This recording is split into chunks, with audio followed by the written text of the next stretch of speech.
Hi, I'm Heather. Welcome to class. Today we're going to do some work on our downward facing dog pose, known in Sanskrit as Adho Mukha Svanasana. Before we begin, if you find this video helpful, be sure to like and subscribe. One of the easiest access points for this pose is to use a chair underneath the hands. This is specifically helpful for those who feel quite stiff. Let's place the hands on either sides of the seat of the chair. And that very act of turning the hands out helps to roll the biceps forward, which can enable the outer shoulders to roll down. So once you've got your hands on the outer edges of the chair, walk the legs back and for a moment lift the heels up as you lift the buttocks and lengthen through the shoulder joints and the sides of the body. Slowly descend the heels, but see that you're still maintaining the lift through the sitting bones. Here we want to work with awareness of the shoulders, the action required in the shoulders for our dog pose. So look forward for a moment and roll the bicep muscles up towards the ceiling. So they're the inner arm muscles. Roll them up towards the ceiling so that the tricep muscles, the outer arm muscles, can roll down and you're creating more space between the shoulder blades.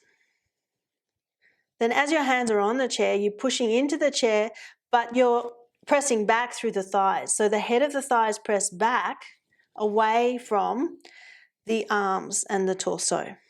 Bring more length to the sides of the body through the waist, side ribs, side chest. And as you bring action to the legs by pressing the head of the thighs back, not only will you feel that you're bringing length to the front body, length to the sides of the body, but see, can you maintain the lift through the sitting bones so that the lumbar spine is long? If the sitting bones are pulling down due to stiffness in the hamstrings, you'll notice that the lower back starts to round and bulge up towards the ceiling. Our intention is to move the lower spine in by rolling the pelvis forward and maintaining the lift through the sitting bones. Open the back of the knees. Grip the kneecaps through the action of the front thighs, the quadriceps. And then look forward towards the chair, step forward and come to stand up. Before we go further forward with this practice, let's bring in an awareness of how we want to work through the hands. If we come onto the hands and the knees, set your hands shoulder width apart and spread the fingers, but not so dramatically that there's tension that comes into the hands. So there's an easy spread of the fingers, enough that you're broadening the palm. And let's consider the palms here as a disc. We want to press the entire disc of each palm into the floor, and that includes this knuckle of the index finger. Oftentimes when people are in their dog pose, the weight shifts heavily into the outer hand and this inner hand tends to lift up. So as you're on hands and knees, feel into that action of pressing the entire disc of each palm into the mat, particularly reinforcing awareness of this knuckle of the index finger. And feel here, as we're on hands and knees, how we can spin the biceps forward and draw the outer shoulders back.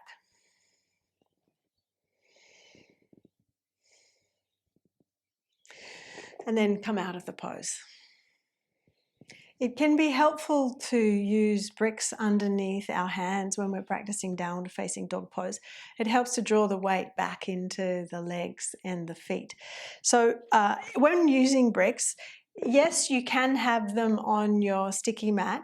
Sometimes when we're in our dog pose though, the bricks might slip.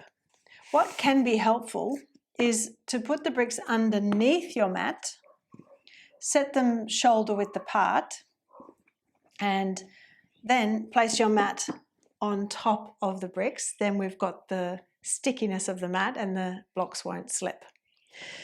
Let's place the hands on the bricks and again come back to this idea of each palm being a disc.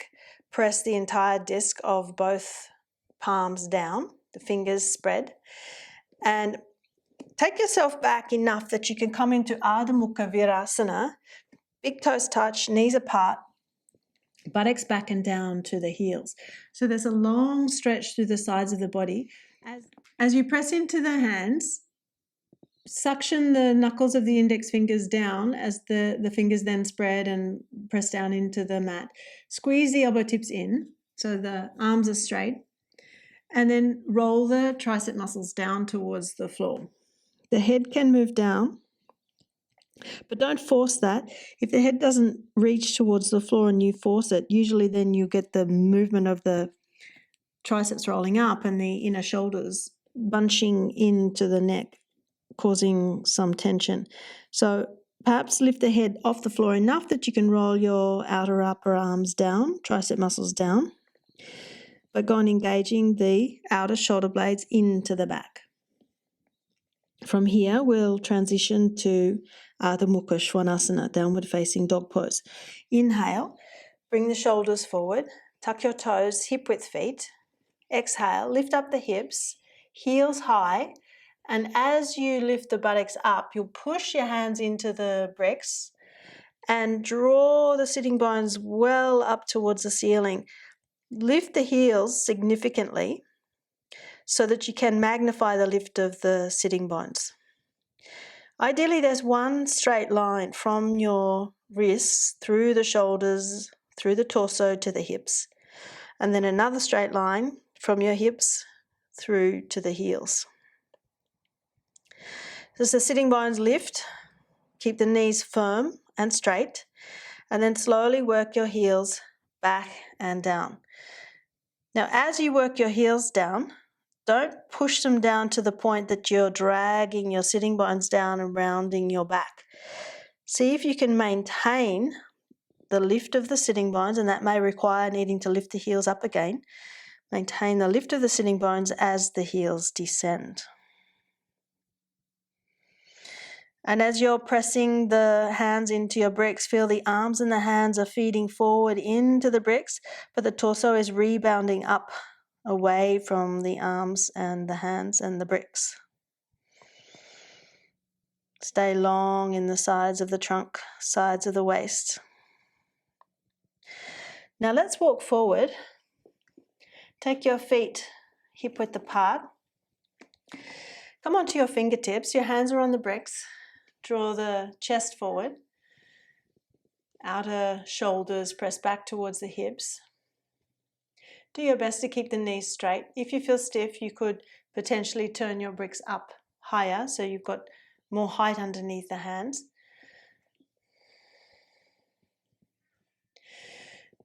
And we're going to challenge our Achilles, the Achilles tendon and the calf muscles, by stepping the balls of the feet up onto our bricks. So this is going to be helpful for our dog pose when we try and draw the heels down to the floor. So balls of the feet up on the bricks, heels descending, peel the toes up, and the hands can help keep the front edge of the bricks down. If you feel really stiff, you may need to put your hands on a chair. So peeling the toes up away from the bricks, as the heels are descending, the back of the knees are opening. Breastbone forward, shoulder tips back towards the hips. Steady breathing. And then we'll come out of this strong stretch. Again, press the hands into the bricks and we'll step back for dog pose. See if you can remember the distance that you had between hands and feet. Lift the heels up as you push the bricks into the floor, push away from the floor, and then slowly descend the heels. Heels descending, calf muscles lengthening, but still the sitting bones lifting. Back of the thighs long and broad. Steady breathing. And as you exhale, can you get a sense of these abdominal contents? The navel retreating back towards the back abdominal wall.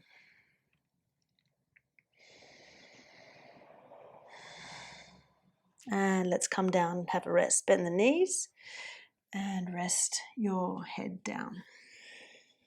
Arms and shoulders completely relaxed. The thighs and hips also completely relaxed.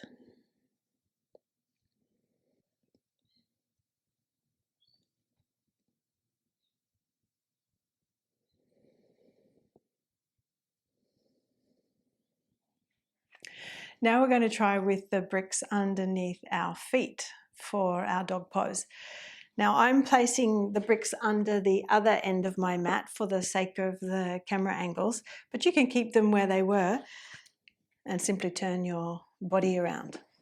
So now we've got our bricks hip width apart, and we're going to start by having the heels press onto the front corners of the bricks.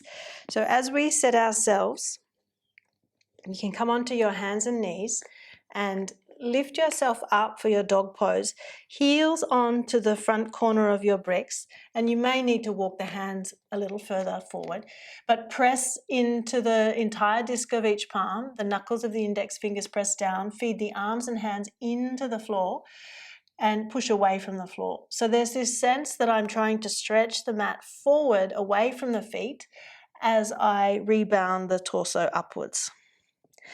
Then with the heels pressing into the front corners of the bricks, can you lift not just the toes up off the floor, but the balls of the feet up off the floor? The mat may stretch with you if you have your bricks underneath your mat, but no longer are the balls of the feet pressing down. We're working significantly through the thighs as we're trying to maintain the lift through the balls of the feet. Head of the thighs press up. The lower aspect of the thighs close to the knees press back. Then press the balls of the feet back down onto the floor, and let's come down for a moment and rest the arms.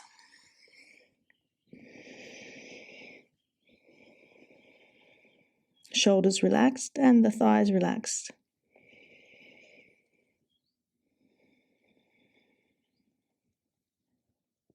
Working that way with the heels pressing into the bricks, yes, it can take some of the stress out of trying to draw the heels down to the floor, particularly if we're tight in the calf muscles or the Achilles tendon.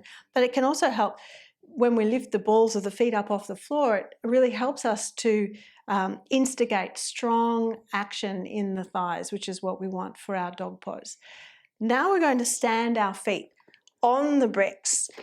So stand completely on your bricks, and we'll come forward into our dog pose from this position. So now our intention is to keep the heels down. You can start with the knees bent as you reach down for Uttanasana. Some of you will be supple enough that you can straighten the knees here, fingertips to the floor.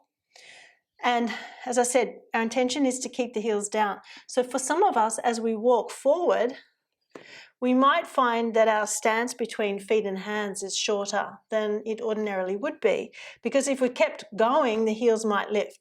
So find out at what point do your heels start to lift as you walk your hands forward. So again, we're in our dog pose. Our feet are elevated, and that may help us to lift the sitting bones a little more. Thereby, keep this lumbar spine straight. Push into the hands, feed the arms and the hands into the floor, stretch the mat forward away from the feet as you rebound the torso up, away from the floor. Strong action in the legs, head of the thighs press back, open the back of the knees.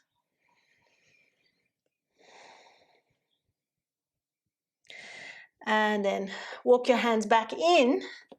So you come back to Uttanasana. If you feel stiff, it's difficult to reach your hands to the floor, place your hands on your shins, draw the chest forward. And then we'll come to stand up, hands on the waist, inhale, and stand all the way up. So there are just a few ways of practicing your downward facing dog pose to bring in some specific actions, specific points of awareness. That's it for today. Thanks for joining me.